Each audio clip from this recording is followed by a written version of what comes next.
Very good. All right, yeah, just here with Keith Murphy. Just going to do his 20 and 20 questions in 20 minutes. Keith started basically senior football in Rush Athletic in 1993 till about 2000, and then he managed the infamous Dream Team, the third team, to a league and a cup. Also as well was the first team assistant manager for 5 to 6 seasons. Very successful period.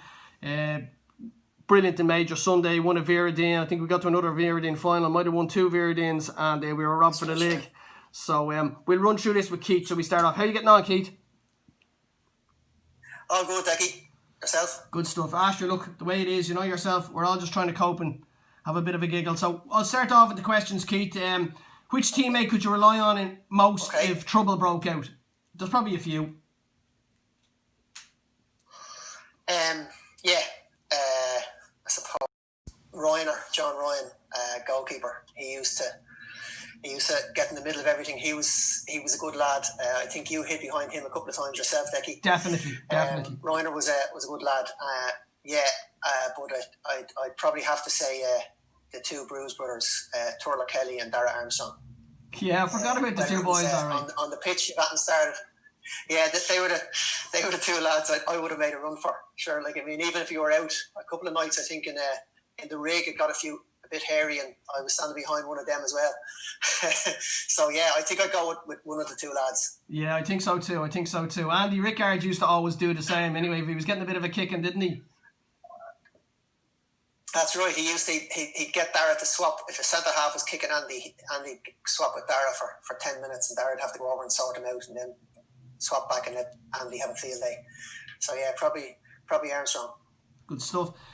Quickest player you would have played with in Rush Athletic or have seen? You mean apart from me? Apart from yourself, yeah. You were known for your speed.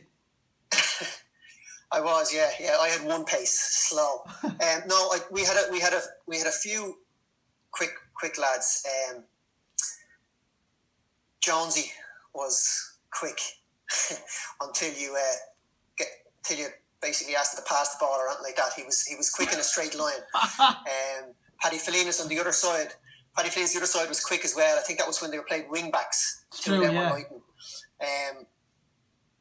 But I think the quickest lad I ever played with by miles was Andy Rickard.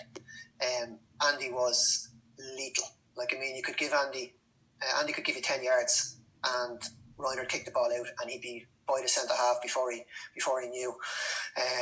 So yeah, I'd say Andy was quick as I played with. There was a few lads now. I remember Charlie used to say Bonk used to be a little bit of a flyer, Franny.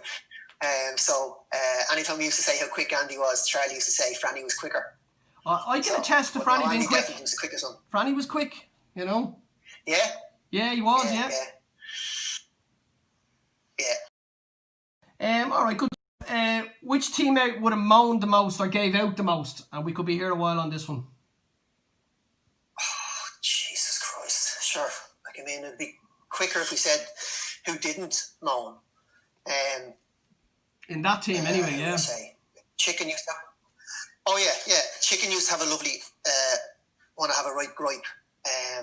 Shane Hayden, just all the time, moaning. And him and Charlie be roaring onto the pitch at Shane, and Shane would be roaring and moaning back at Charlie. You used to love a little bit of a moan yourself. Yeah, but it was more motivational than anything else. More motivational, Keith. That's the way I always felt. You can tell yourself that all right. I know when we started with the Carly Ann team, Tato used to just absolutely, from the time we went out to the time we finished, he would just moan. Tato Kelly, yeah. But Tato used to love a bit of an old moan and a bitch. So did Liam. So remember any time Liam used to come indoor and like that? Liam used to love a moan as well. It's true. But I think the two that stick out are Mark Donnelly. His nickname was the Grinch because he gave out that much. So, like, I mean, literally, he was always, remember, shaking the head, walking away, moaning under his breath, always moaning.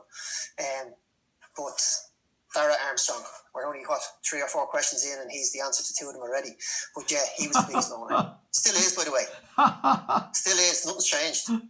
That's your answer. I won't disagree with you. I can see you nodding. Worst trainer. Who was the worst trainer, Keith?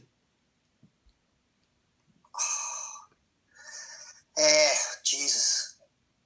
Roiner, just because he was a goalkeeper, used to say, he didn't have to do anything. Ivan Kelly, remember when Ivan came up? No, Ivan Ivan. Ivan didn't want to run it. No diving Ivan. He was horrible. He'd stop. Remember, every time he'd be starting something in training, he'd stop and he'd pick the ball up, or he'd stop and he'd want to have a moan at somebody else. So Ivan was shocking. But I think Mark Donnelly used to just, he'd be stopping, he'd be cutting corners. So maybe Ivan or Donners. Donners is going to kill me now. But they weren't great. Yeah, but to be fair, most of the lads were decent, Yeah, no, we had a great training. I wasn't great now. Yeah, well, in fairness, you couldn't be angry with Mark for some reason. It was a kind of a cuteness about him, wasn't it? He was conservative. He'd say he was conserving his energy for the match. Jesus. Yeah, for the match. Who would you have said was the hardest the hardest worker on the pitch or in training? The exact opposite to that, the last question.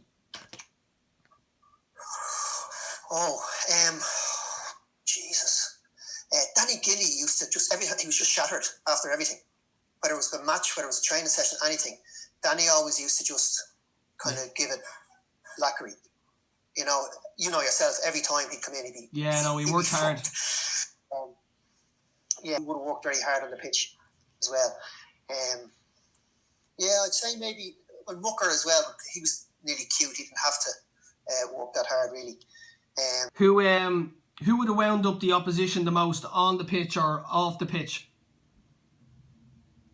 How many lads are you asking this question of? Because any of them who played with you will all say you. Yeah, but because you used to just... Huh? It was just so easy, Keith. Yeah, but I remember it's one thing winding them up if we were losing, but even when we were winning, you used to go and wind them up. And it was like you'd be whispering about lads' mothers and sisters and all they're from. No, hey, allegedly, Keith. That's and I remember I remember every time you'd start, Mickey Murray used to just jog back, shaking his head, going, "Here we go now, it's gonna be a big row." So yeah, you were definitely up there, but there was a few other lads now. Nicky himself used to have a little wink and blow kisses and all that just to wind lads up. He did. He used to give the old, what's the score there, pal? Who's top of the league? That sort of nonsense, you know? Yeah. But I used to find that... You used to do that as well. You used to just make a statement. You just make a statement from the middle of the pitch loud. "Oh, well, who's top of the league? Don't mind them. They're all knackers." And you go, "Oh, here we go again." So yeah, I think you're getting. But I used to find that if their mind wasn't on the game, I used to say, "I'd take a kick in just for 3 points." That was my rationale. And it kind of worked. Yeah. Most of the time, actually, we didn't have to wind up. It was pretty good. But yeah, you were probably the best at it. Yeah. Or the worst, whatever you want. Or the worst, yeah. Laziest teammate. Oh, Jesus, that's a horrible... Who's going to see this? That's a horrible question. But look, come on, Chuck. They're all friends. We're all, Yeah, probably me. If you ask Andy Rickard, he'd probably say it was me or Dara, because if he played up front with either one of us. But Jesus, laziest. Mark Donnelly used to just... He was grand on the pitch, but in training, he just didn't want to do anything. Who else? Joey Clare. If it was raining, Joey Clare wouldn't come out. Remember, in training, he'd look out. "Oh no, I'm too tired. I'm too cold." Yeah. And God forbid, if he didn't start, if he was on the bench in one of those boiler suits, there's just no chance he was coming on. He'd be asleep, curled up, asleep in one of those boiler suits. So I won't single any one lad out. There's enough there for you to... Enough, Keith. You've said enough. Who would you say out of our group would have basically, wanted to win the most or hated to lose the most, whichever way you want to look at it? And we had a fair few competitors, in fairness. Yeah.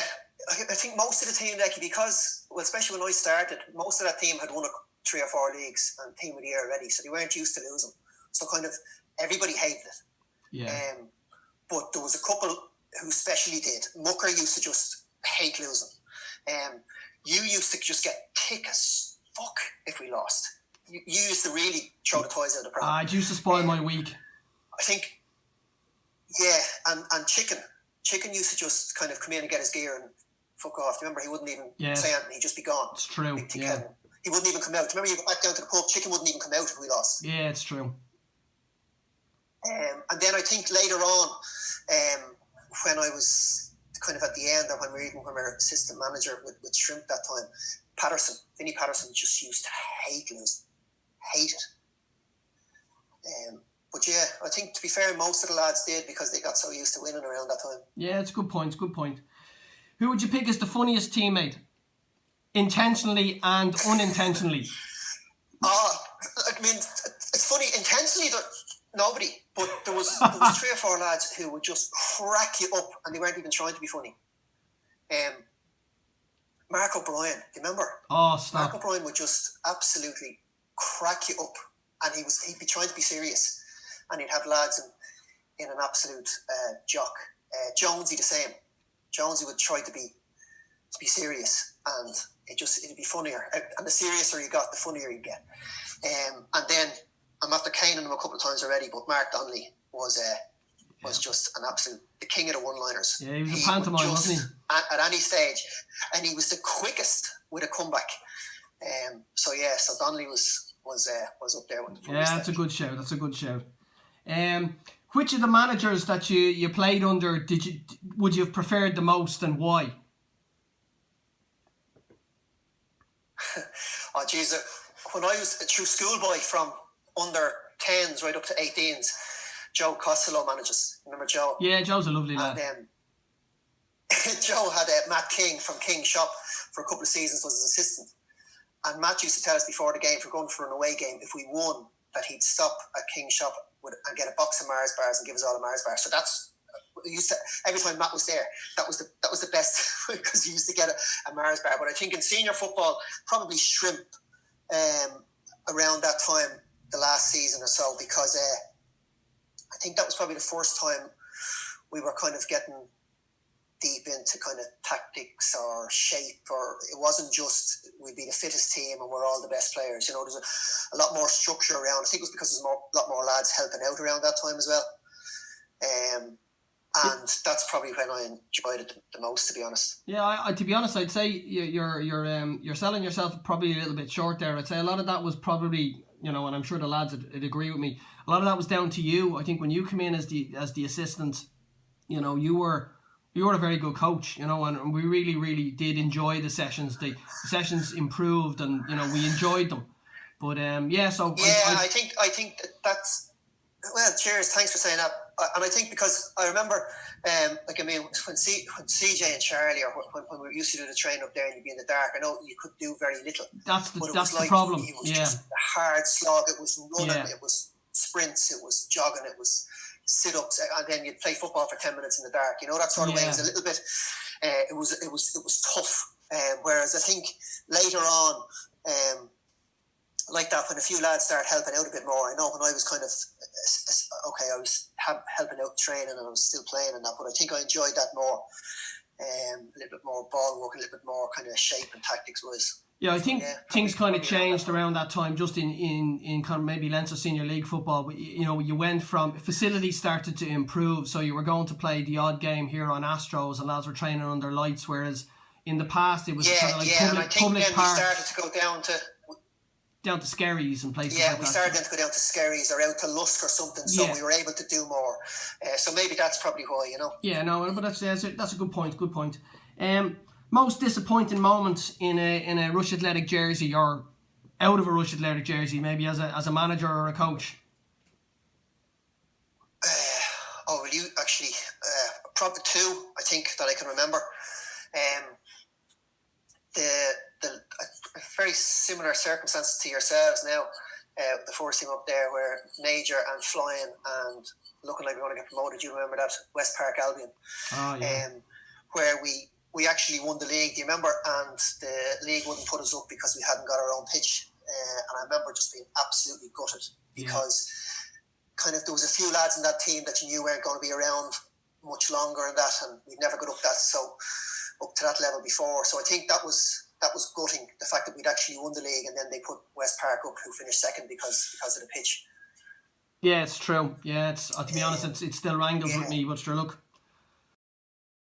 And I think the other one was probably either the season before or the season after, when we got down to the last 32 of the FAI junior, and we went out to play in the San Siro against Ballymun. You remember that? Yeah, they went on to win it that year. Yeah, we lost to the eventual winners. Like, I mean, we fancied our chances, and Mucker got sent off. Remember, the referee sent him off for about 15 minutes. Oh, stop! And once he was sent off, we knew we were dead. And I remember we'd had a great run that year. We'd been down in Edenderry or Enniskerry. Yeah, Tullamore, I think it was it? We'd been down, Tullamore as well.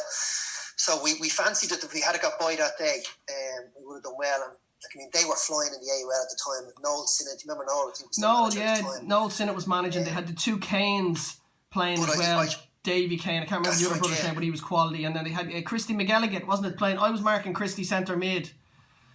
But that was right, and in fairness, that was the last year he played, unfortunately, because he had the accident after, you know, but they went on to win the Junior Cup that year. I think they played Kevin's in the final, and they pretty much spanked Kevin's, you know. They're a great side. Yeah, that's right. Like, I mean, cause, we kind of, I remember going up there that day, and, you know, most of the lads hadn't even heard of the San Siro, never mind playing it. Yeah, it's true.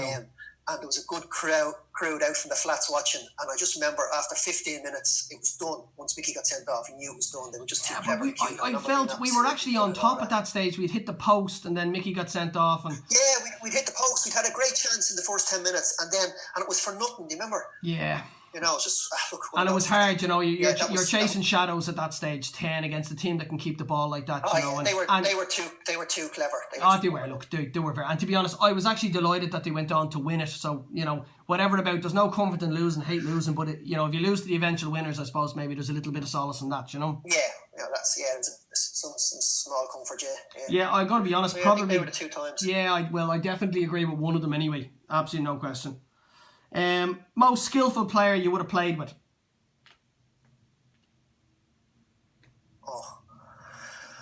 Richie Glynn. I didn't know Richie. Richie was a good few years younger than us, and I knew he was an Irish junior international. But I remember, I think we were training down at the community centre in Skerries at the time, and a few of the lads, Trevor Wilson, Asa Wager, a few of the lads would have known Richie well. And kind of said, he's going to come up training, and I didn't know him. I remember seeing him coming up, and we'd done all our work or whatever, and he was obviously sharp. But we're going into. Remember, we used to go into we used to split into 4 to play little games, 4 or 6 little 5-a-side games. And I said I was helping out at the time, setting all this stuff up, and I said I'll play in the same pitch as him, see what all the fuss is about. And I remember in the first 2 minutes he got the ball, and literally, Decky, I remember trying to backtrack as he was running at me, and I nearly fell over. He had step overs. He was just absolutely class. So yeah, I'd say definitely Richie. Yeah. Okay. Worst temper. Hey, did you move that up after me last answer? Because Richie again, he was just. Decky, you know, like, I mean, how many times, you know, you could be winning 4 or 5-0, and somebody'd leave a little bit on him, and he'd get up and smash him. Sure, in training a couple of times there was digging matches. Yeah, it's true. His temper used to just, when he went and the red mist came down, gone. So Richie, with an honourable mention, I think, to Wager. Wager, when he lost the temper, there was no talking him back from the edge. It was just let him off. So yeah, honorary mention to Wager, but definitely Richie had the worst temper. Okay, yeah, good answer. Best finisher? And there's been a few. There has. Again, apart from me,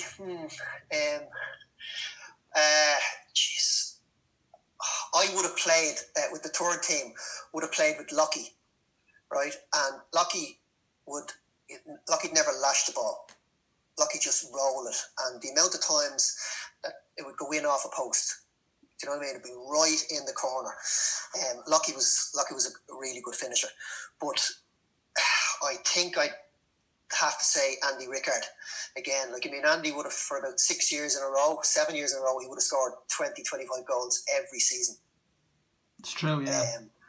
You know, and you remember, Decky, anytime if Andy got through 1-on-1, you just you should just turn away. That was the end of that, you know. Yeah, that's it. You be jogging back to the halfway, you know. So I think I'd definitely say Andy. Now there's a few lads up there now. I a little bit like that with Baz McAllister when he goes through. He reminds me a little bit of Andy, where you kind of know, you nearly think he's going to score. 99 times out of 100, you back him to score, you know. But best one I played with definitely was Andy. Yeah, all right. You would have played with, just on that, you would have played with Ian Worrell as well. Ian and Rossi. Yeah, Rossi used to. Yeah, Ian. Rossi used to. Rossi was a very good finisher, but he was he was more of a goal provider, but he could take his goals. Like, Rossi would get you 20 every season, and and I'm saying he's a provider, but he would have made. Whereas Worrell was geez, like he's a great pal of mine, but it can't be a coincidence for 10 years that he scored over 30 goals. You know, he just, you know, they were going in off him everywhere. You know, his arse, his chest, his head, his foot. Yeah. But he was always in the right place. Like a proper goal scorer, he used to claim everything. He claimed everything. But in fairness to him, do you know what I mean? He dragged us out of holes at times, and Worrell was really good. I never played with Ian. Would you believe that? Do you never? Jeez, because you're closer in age to him than I am. No. What? You're closer. Like, I mean, sure, there's only a year. Yeah, that's you know. Yeah, but Ian had finished playing when I'd started that time, because Andy and Dara and Rossi, Ian wasn't playing anymore. I don't know if he went away or... No, he broke his leg. The year we did the treble, he broke his leg, if you remember. I always say he fell on himself. And he broke the leg, and he missed... Do you remember he missed the...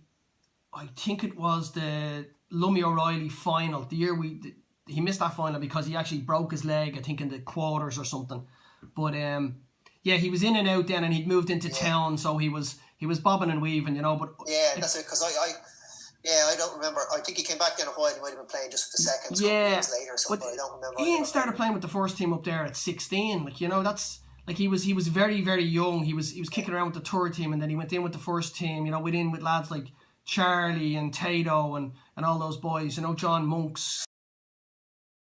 Young team as well. John Mitchell would have been there, and you know what I mean, Basil Leonard, and you know Jeff Harris. You know, so he was kicking around with them before he started off. You know, so it's he scored a lot of goals in. You know. Oh yeah, to be surprised. But I'd say Andy. Yeah, at that level, Andy was brilliant. Your funniest moment in Rush Athletic, at a match or not at a match, could be in the pub after. Oh Jesus! I don't even think I'll go to the pub after Decky. There was just probably not. Keep it clean, keep it clean. You know, health warning you'd need for all of them. I think on the pitch. Do you remember we used to, around the time, probably the early 2000s? I think we started. Do you remember over Christmas we started going up to Lockshinny to play them in a friendly over the Christmas. Yeah, break. We used to always do that. Because their pitch. Yeah. Yeah, and I remember one time. I think you might have been there. Stay. We went up, and I was. I think I was doing the ref card at the time, and Flash Dunn from Balbriggan was reffing. Yeah, I remember him well. And I think but I think the gear was late arriving up. And as you know, Turla Kelly used to love playing in commando. He did, yeah. Wear just the shorts. So anyway, I remember going out and getting Flash, get the card off Flash, and he said, "Here, I'll go in with you." He says, "It's a bit cold. I'll check the boots and the shin guards and all now, and have a chat with the lads so we can get down to the pitch and go straight." And I said, "Grand, yeah." So I held the door open, and Flash went in, and he just fucking stopped, and he goes, "Oh Jesus!" And I said, "What's going on?" And I looked in, and Turlock was standing on the bench, and all he had on was his shin guards, his socks, and his boots, and he'd nothing, not a stitch on from the top of his socks up, and he was standing on the bench with his arms folded when Flash walked in. I remember thinking, "Oh Jesus Christ!" But just one came to mind there, which is definitely the funniest ever. Was we were playing at home up in St. Catharines on the front pitch, and we were playing towards, I don't know who we were playing, but we were playing towards the clubhouse in the first half. Jonesy was playing right full. And as you know, I mean, Jonesy was quick, but his crossing or his final ball was let's say it left a lot to be desired. I think in the first half, he kind of put about 6 crosses into the trees. I remember just thinking he'd had a shocker. And we came in at half time. I don't think it was any score. I think we came in at half time. We're all sitting down. And Shrimp was the manager, and Shrimp turned straight away and said, Jonesy. And before he got another word out of his mouth, Jonesy goes, What do you mean? I have him in my pocket. He can't live with me. I'm up and down that wing. He's gone. He's finished. I'm going to have a field day in the second half. I have him exactly where I want him. Typical Jones, went on and around. And with that, bit of a quiet lull, and Mark Donnelly just turned around and said, That's it, Jonesy. Don't let the ball get in the way of you having a good game. I don't know how we went out for the second half. I just don't know how we went out. We won that game 3-2. It's still the best one-liner ever. A comedy. Absolute comedy gold. And Jonesy never lived that down. Ever. No. Years later, we were still slagging Jonesy over that. Brilliant. Did you retire too early looking back? Oh, jeez. It's easy to say that now.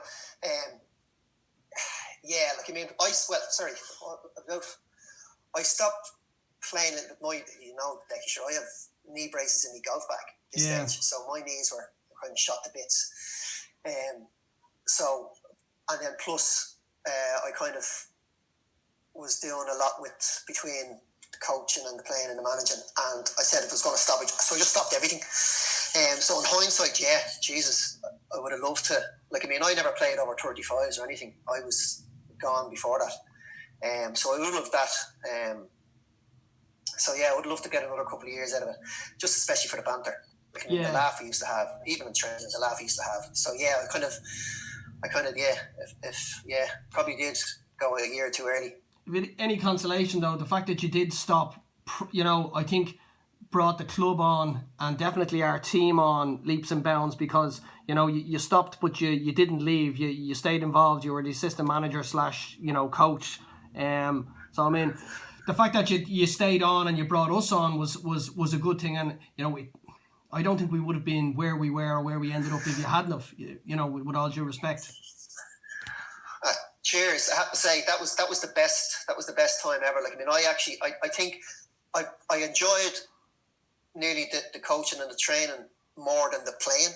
Even though now, when you can't play, you'd love to get a year or two. I played in the Charlie Armstrong Cup last year. Now, I couldn't walk for 2 days afterwards. But, geez, I was thinking, you miss it. You really do. Oh, you do, yeah. Yeah. But sure, look, we all have our time, unfortunately, and sure, it has to come to an end. And that's it. Most intelligent teammate from a football point of view? Because, to be honest, if it was from an intelligence point of view, you'd be struggling. Yeah, I'm glad you finished that question there, because that was going to be a very short answer. Until you said it in football terms.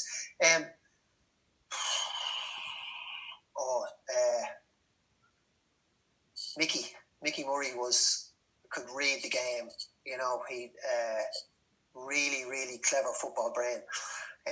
Whether he played centre half or centre midfield, he knew what was required. Very rarely you'd see Mickey out of position. And then how many games were you drawing or were you losing, and he'd pop up in the right place to score in the last minute or two. I remember how many headers he got or many finishes at back post where he just arrived out of nowhere where he'd see it. They could read the game well, and very, very intelligent. Yeah, okay. If you had your time all over again, would you do anything differently? Playing or managing? Well, I missed a couple of years kind of in the early 20s where I didn't play. I was away at college and came back and didn't play, and wasn't really till we started with the third team out of the Carlian, the dream team. And that was really just a laugh. It was a Sunday morning laugh. Although there was a lot of really good players on it. And that's really how I got back in then and started training then back first team. So I kind of definitely wouldn't give up those 2 or 3 years from kind of late teens, early 20s, which is supposed to be your best time. And of course I was off drinking or whatever. So I wouldn't miss those again. And then, probably would have liked to stay involved a little bit more, but I think once the twins came, that was it. Life takes over. And everything in at that stage. Yeah. And you've 3 kids involved in the club now. Time as well. Yeah, and that's great now at the moment. I'm back giving a helping hand now with the kids teams as well, so it's a good laugh. But And you're up at the senior games, so. Yeah. So I think maybe that. Although I suppose even with you, I have to say that I wouldn't have gone and played a couple of years for Lockshin either. Definitely, if I had that again, I wouldn't do that. Yeah, thanks for that, Keith. We'll take that one, yeah. Dirtiest player in a football sense, obviously. Dirtiest player. Chicken would assassinate lads. Even in training, he'd line you up. So yeah, I think definitely Chicken. Although John Monks, I would have played with John all through schoolboy and then on the dream team with John. And John is still the only player I've seen get attacked from the father of an opposition player because he butchered him. We were playing out in Lusk and John had literally tried to saw this lad in half, and next thing there was this lad came running from the sideline and he got 2 good boxes in before Tom Armstrong pulled him off. So I mentioned John there as well, and then his namesake Damien Monks. He was filthy, but I think he was just more awkward than actually dirty. Yeah, he was more clumsy, Monksy, wasn't he? That was his excuse, Keith. He used to say that to referees, just clumsy, ref, just clumsy. Yeah. Jeez, and Chopper Harris. Yeah, Chopper. Yeah. Yeah, Ed Leonard. If Ed used to take it in turns to score own goals and get sent off there for a period, but if he was late, God help you, because he wasn't pulling out. You were getting the full treatment. Yeah, it's true. And you know what? He used to get away with it quite a lot. You all right? He used to get away with it quite a lot. Now you wouldn't. Had a very innocent face, and he put the hands. Remember, he used to put the hands up like this, and the rest. He used to always kind of get one free one.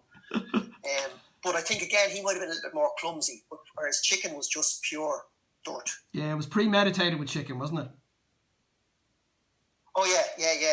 And he'd have no problem to sit on it for half an hour or 40 minutes or 60 minutes, to get you back. Yeah, it's true. Get you back. It's true. Last question, Keith. Proudest moment in a Rush Athletic jersey, or as a coach or a manager?